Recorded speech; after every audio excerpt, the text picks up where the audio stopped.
Alec Baldwin will face involuntary manslaughter charges in the shooting death of cinematographer Hutchins on the set of his movie Rust. Baldwin and Rust armor Hannah Gutierrez Reed will each be charged with two counts of involuntary manslaughter. Santa Fe District Attorney Mary Carmack Altwies said in a Thursday statement. The announcement from Santa Fe District Attorney came more than a year after the October 2021 fatal shooting of Hutchins caused by a live round fired from a prop gun by Baldwin, the film's producer and star, while rehearsing a scene on a New Mexico production. The film's director, Joel Souza, was also wounded in the shooting. Baldwin and Gutierrez Reed will not be charged in relation to Souza's injury. Rust Assistant Director David Hall signed a plea agreement for a charge of negligent use of a deadly weapon, according to the district attorney's office. If any of one of these three people, Alec Baldwin, Hannah Gutierrez Reed, or David Halls, had done their job, Helena Hutchins would be alive today. It's that simple. Andrea Reeb, the special prosecutor appointed by the district attorney, said in a statement on Thursday, the evidence clearly shows a pattern of criminal disregard for safety on the Rust film set. Each involuntary manslaughter charge carries a potential sentence of up to 18 months in jail and a $5,000 fine. In a statement to ITK, Baldwin's attorney called the district attorney's decision a terrible miscarriage of justice that distorts Halna Hutchins' tragic death. Baldwin had no reason to believe there was a live bullet in the gun or anywhere on the movie set, lawyer Luke Nickus said. We will fight these charges and we will win. Gutierrez Reed's attorney, Jason Bowles, called the charges the result of a very flawed investigation and an inaccurate understanding of the full facts. We intend to bring the full truth to light, Bowles told ITK in a statement, and believe Hannah will be exonerated of wrongdoing by a jury. The FBI said in the forensic report following its investigation that the gun had killed Hutchins could not have fired without someone pulling the trigger. Baldwin and other Rust producers settled a lawsuit with Hutchins' family, which had accused the team behind the film of reckless conduct and cost-cutting measures last October. All of us believe Hutchins' death was a terrible accident. I am grateful that the producers and the entertainment industry have come together to pay tribute to Helena's final work, Matthew Hutchins, the 42-year-old cinematographer's husband, said in a statement following the settlement. Following the shooting, Baldwin vowed to never work with real guns on a TV or movie set again. In a TV interview just weeks after the incident, he claimed someone else was responsible for Hutchins' death. I feel that someone is responsible for what happened, the 64-year-old actor said at the time, and I can't say who that is, but I know it's not me.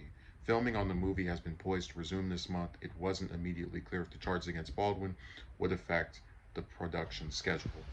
So I'm pretty torn on the results of this case because on one hand, do I believe Baldwin intended to do that? No, I think someone likely made a mistake, didn't pay attention to whether the gun was loaded or not. In a lot of ways, I'm getting flashbacks to what was that, Brandon Lee and Michael Massey for The Crow, where Brandon Lee was fatally struck during a scene where his character was supposed to be shot, and there was a gun that Massey didn't realize was loaded. I'm kind of reminded of that. But the deviation here is that, from what I know, Baldwin is apparently also a producer on the movie. So their argument is that he, as someone who's a producer, has more responsibilities outside of just being an actor. And the other part of it is that when I looked at the charges, right, 18 months in jail, and this isn't something that is guaranteed, but it's something that could happen. 18 months in jail and a $5,000 fine. I feel like if people could pick the option of, would you rather be deceased or spend 18 months in jail and pay a $5,000 fine, and also like be rich on top of that and be able to afford it?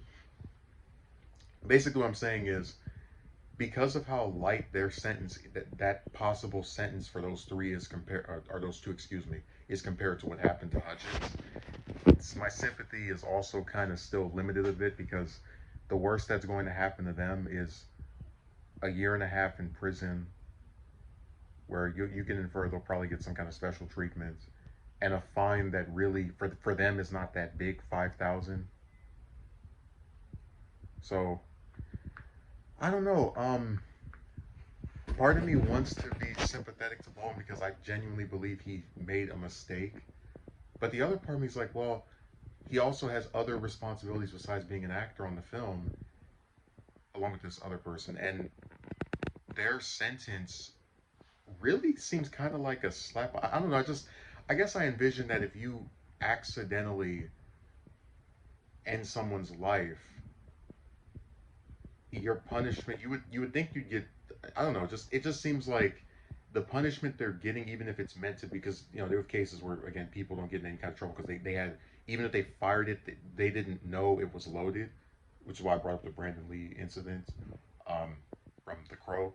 But it's hard for me to be sympathetic to him because of the fact that no matter what happens to him after this, it's going to be a million times better than what happened to Hutchins. So I it's just a sad case where there's just no good ending to this, and he's like swearing that he'll never work with guns again. You really, the problem with films and television is they rely a lot on firearms, and they have irresponsible people that when they don't do their job and making sure these things aren't loaded or are not containing anything, stuff like that can happen, and accidents do happen. Unfortunately, this was a fatal one.